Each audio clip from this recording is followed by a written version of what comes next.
Learn 3 swift and savvy ways to color digital stamps with the use of a brush and the lock transparency option. Hi, this is Karen Schultz from Digital Scrapper, the very best place on the web to find complete and professional instruction for digital scrapbooking. We help you get your stories told. This video is being filmed in Photoshop Elements, but the instructions are exactly the same for Adobe Photoshop except where noted. Begin in expert mode by opening the PSD that comes in the download. In the Layers panel, click on the layer stamp to make it active. At the top of the Layers panel, click on the Transparency Lock icon. In Method 1, we'll color the stamp just one color. First, click on the foreground color chip to open the color picker. In the dialog box, choose the color that you would like to use for your stamp. I'm using Hex 74E07C. Once you've made your choice, click OK. Next, press Alt Backspace, Mac Users Option Delete to fill the pixels with the foreground color. Now we're ready to save the stamp. In the Layers panel, click on the visibility icon of the background layer to hide it.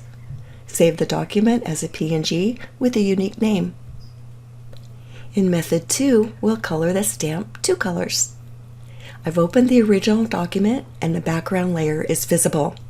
I've made sure that the stamp layer is active and I've clicked on the transparency lock. First, click on the foreground color chip to open the color picker. In the dialog box, click the color that you would like to use for your petals and the center of the flower. I'm using Hex FDF75A. Once you've made your choice, click OK. Next, get the lasso tool. In the tool options, click on the new selection icon, set the feather to 0, and check anti-aliasing. On the document, click and drag a selection around the petals. It doesn't need to be really close except where the petals meet the stem. Press Alt Backspace, Mac Users Option Delete to fill the selection with the foreground color. Now don't deselect. Instead, in the menu bar, choose Select, Inverse.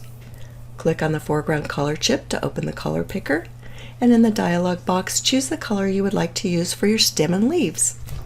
I'm using Hex 89D44C. When you've chosen your color, click OK. Press Alt Backspace, Mac Users Option Delete to fill the selection with the foreground color. Press Ctrl D, Mac Users Command D to deselect. Use the same instructions as before to save your 2-color flower as a PNG file. In Method 3, we'll color the stamp multiple colors using the brush tool. I'm starting with the document I ended with in Method 2. The stamp layer is still active, and so is the transparency lock.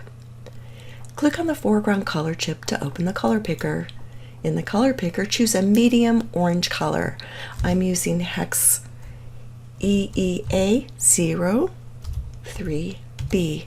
Once you've made your selection, click OK. Next, get the brush tool. In the tool options, open the brush picker, open the drop-down menu, and choose Default Brushes. Choose the soft, round 35 pixel brush.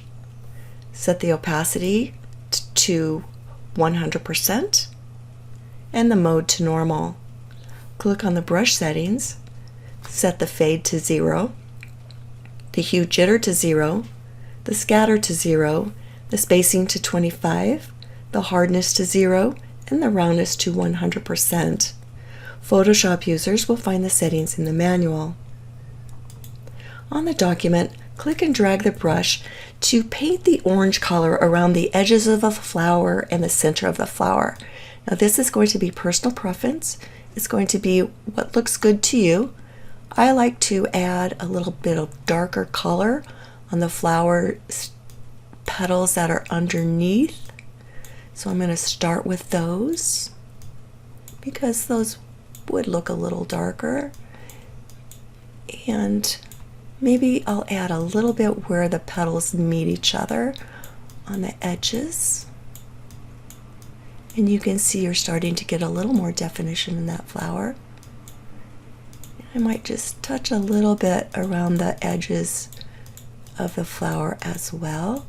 Again, it's just personal preference, what looks good to you. Okay. Now let's add a little bit more definition by using a red color. Click on the foreground color chip to open the color picker and choose a medium red. I'm going to use hex DE6788. Once you've made your choice, click OK. And you can use your left bracket key to make it just a little smaller if you like. I'm going to add, I add a little bit of darker color right here. Again, personal preference. If you don't like what you've done, you can either use Control-Z to undo, or you can go back with the other colors and just paint over that. And I'm okay with this for now. So let's go ahead and move on to the green. Click on the foreground color chip to open the color picker again. And this time we're going to choose a medium green. I'm going to use hex 5C9652. Once you've made your choice, click OK. And on the document, click and drag to brush the darker green onto the leaves and stem. So you'll almost use this to create a shadowing effect. So think about where you want your light to come from. I'm going to be adding it on the under part of the leaf here. You can use your right bracket key to make that a little bit, your brush a little bit bigger if you like.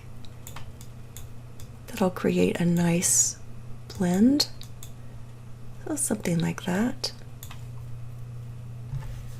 Once you've added the dimension to your flower using the darker green, you're ready to save your stamp. Use the same instructions as before to save your multicolored flower as a PNG file. I used my finished stamp to create a greeting card.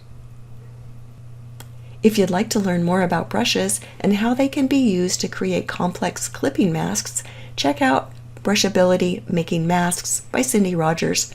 You'll find a link to this class as well as a coupon in the manual that accompanies this video.